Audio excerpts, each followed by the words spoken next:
हसरतें यही कि मैं ताउम्र यूं ही लिखती रहूं, कलम जज्बात उकेरते रहे और मैं उनमें रंग भरती रहूं। आदर, आभार, अभिनंदन, नमस्कार, आदाब, सत श्री अकाल।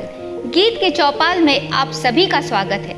यह एक छोटी सी कोशिश है, कुछ उभरते हुए कलाकारों की आवाज़, कुछ नए शायरों की आवाज़ आप तक पहुंचाने की। तो चलिए श्रृंखला को शुरू करते हैं।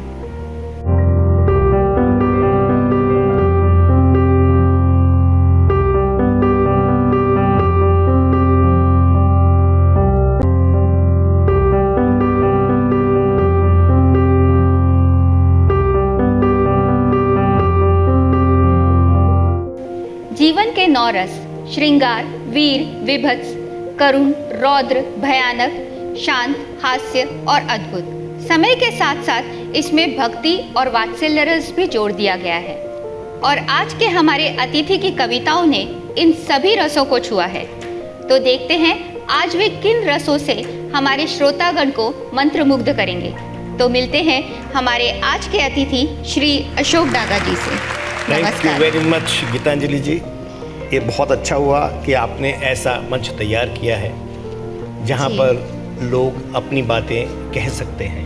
बिल्कुल। मैं दर्शकों को बताना चाहूँगी, श्री अशोक डागा जी ये सुप्रसिद्ध डागा परिवार से आते हैं। ये बहुमुखी प्रतिभा के धनी हैं, जो इस बात से स्पष्ट होता है कि एक ओर जहाँ ऑरिक जेम्स एंड ज्वेलरी नामक आभूषण भंडार चलाते हैं, तो दूसरी ओर रियल एस्टेट के कारोबार में भी इनका दखल है। देखा जाए तो मूलतः एक व्यवसायी व्यक्ति होते हुए भी संगीत एवं साहित्य में, वह भी हिंदी और अंग्रेजी दोनों भाषाओं में इनकी रुचि सराहनीय है। सागरिका द्वारा निर्मित इनका कृष्णा तोरी तृष्णा नामक भजन एल्बम काफ़ी प्रसिद्ध हुआ है। संगीत साहित्य में रुचि इनकी आनुवांशिक परंपरा है। इनके माता पिता भी अपने समय से के प्रसिद्ध संगीतज्ञ रहे हैं। गीत की चौपाल में आज आपका बहुत बहुत स्वागत है। Thank you once again. आपने जैसे कहा तो मैं पहले चालू करता हूँ एक ख्याल से। बिल्कुल। एक नज़र गौर करें अपने भी गिरबां पे, सर झुकाने पे सजदा क्या कर हुआ जब खुदा ही शामिल नहीं तेरे इंसान में।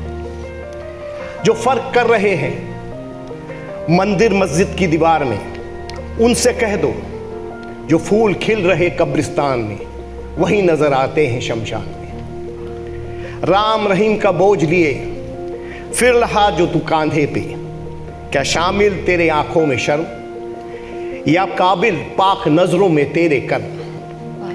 मिलने को तरसता रहता अब्र भी उस रूह से, लिपटे रहते सभी मजहब के फूल जिसके मज़ार पे।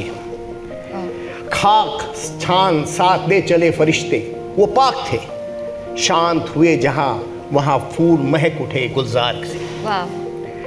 ताल्लुक मेरा अब जो रह गया तेरे इस जहां से, गर नाजो अंदाज है तुझे मेरे ज़मीर के होने पे, तो इशारे पे जब भी किनारा लगे, रुखसत मिले दरबार से कि रूह पुरनूर हो तेरे दीदार से।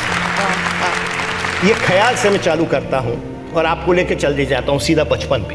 बिल्कुल। जो फर्क कर रहे मंदिर मस्जिद में, वाह। इन पंक्तियों को सुनकर मुझे एक मशहूर कवि की कुछ पंक्तियाँ याद आ रही हैं। मंदिर में दाना चुगकर चिड़िया मस्जिद में पानी पीती है, राधा की चुनरी भी शायद सुना है कोई सलमा बेगम सीती है। क्या बात। एक रफ़ी था महफिल में रघुपति राघव गीत गाता था। एक प्रेमचंद जो बच्चों को ईदगाह सुनाता था। जाने क्यों मानव आज भी जात पात के बीच में फंसे हुए हैं। अशोक जी, कुछ और दूसरे रस पे, जैसे वात्सल्य रस पे कुछ हो जाए। इत्तेफाकन ऐसा हुआ कि बचपन पे नॉर्मली हम लोग का बचपन निकल जाता है जी, और कुछ जहन में जो कुछ आता है वो एक्सप्रेस नहीं कर सकते। पर आज अपने ग्रैंड चिल्ड्रन को देखते हैं। हाँ। तो वो एक्सप्रेशन मैं आपको बताता हूँ जो मेरी ग्रैंड डॉटर में और ग्रैंड सन में हुआ, उसका टाइटल भी मैंने बचपन दिया हुआ है। आपको वो सुनाता हूँ मैं। बिल्कुल। शरारत भरपूर मस्ती में चूर, उंगली दिखा भौवे उठा, नजरे घुमा मुझे मेरे ही सलीके में, नाराजगी दर्शा धमका रही थी। वाह। नन्ही जान उल्टा चोर कोतवाल डांटे, मुहावरा सिद्ध करा रही थी। खुद की गलतियां भाई के कांधे लाद दोषी करार कर रही थी। मासूम भरी अदा भाई के लिए सजा, अपने लिए बताशा मांग रही थी। दोनों हथेलियां भरे मुंह से लाल टपकाए भाई को चिढ़ा रही थी। बताशा के बदले उसकी नई गेंद ले हिसाब किताब बराबर समझा रही थी। भाई प्यार से हाँ में हाँ मिला रहा था, पर नटखट की चाल चलन देख गेंद छीन कुछ देर सता, फिर मना आनंद उठा रहा था। ये देख मैं मन ही मन मुस्कुरा रहा था, अपना बचपन इनमें नजर जो आ रहा था। वाह, मज़ा आ गया। कुछ भक्ति रस पे हो जाए। सुना है आपका एक नया एल्बम शंकर महादेव जी के ऊपर आ रहा है, तो उसके ऊपर कुछ हो जाए, कुछ 4 पंक्तियाँ। आपने कृष्ण भजन के बारे में तो मैंने कह हाँ, दिया। बिल्कुल, कृष्णा तोरी तृष्णा। वो भजन के बाद ये एक अनरिलीज भजन है जो मैं शंकर भगवान पे लिखा था। अच्छा। अब आपको मालूम है जैसे कुछ भी रिलीज होता है तो भगवान के माध्यम से ही होता है। सो मैं आपको 4 पंक्तियाँ सुनाता हूँ और इंसिडेंटली हाँ जी। इसकी रिकॉर्डिंग भी है। अच्छा। जो मैं अपने टीवी आर्टिस्ट लोगों से गुजारिश करूँगा, सुनाएंगे इसके बाद। जी बिल्कुल। तो ये ऐसा कुछ चालू होता है। हाँ जी। और ये मैंने लिखा भी और कंपोज भी किया था मंदिर में बैठे बैठे, भोलेनाथ के मंदिर में। हाँ जी। और वो कुछ इस तरह है। शंकरा मेरी पूजा, आराधना मेरी सीमा, क्षमा मेरी वंदना, करुणा कृपा देवता शंकरा। अब आप सुनिए ये भजन को। जी लेट्स एंजॉय दिस। बिल्कुल बिल्कुल।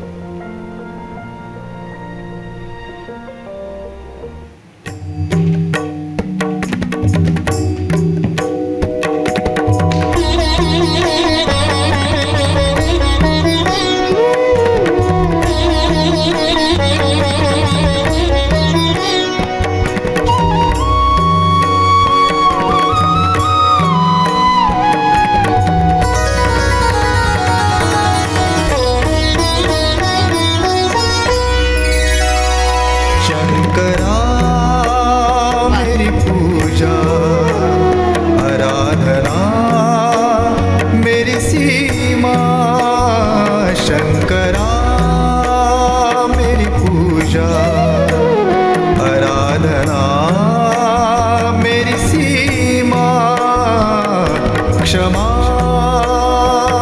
मेरी वंदना, करुणा कृपा देवता शंकरा मेरी पूजा, आराधना मेरी सीमा।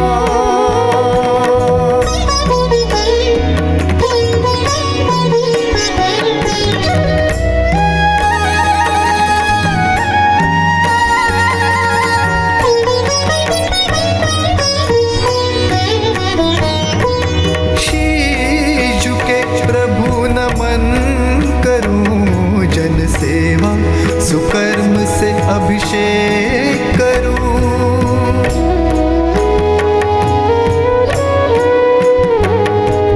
शीश झुके प्रभु नमन करूं, जन सेवा सुकर्म से अभिषेक करूं। दीन दुखी सब तेरे शिव स्वर से मधुर संगीत रचे शंकरा मेरी पूजा, आराधना मेरी सीमा, क्षमा मेरी वंदना, करुणा कृपा दे। वाह, क्या अद्भुत भाव और शब्दों का चयन, मज़ा आ गया। Thank you. कुछ और किसी रस के ऊपर कोई कविता हो जाए?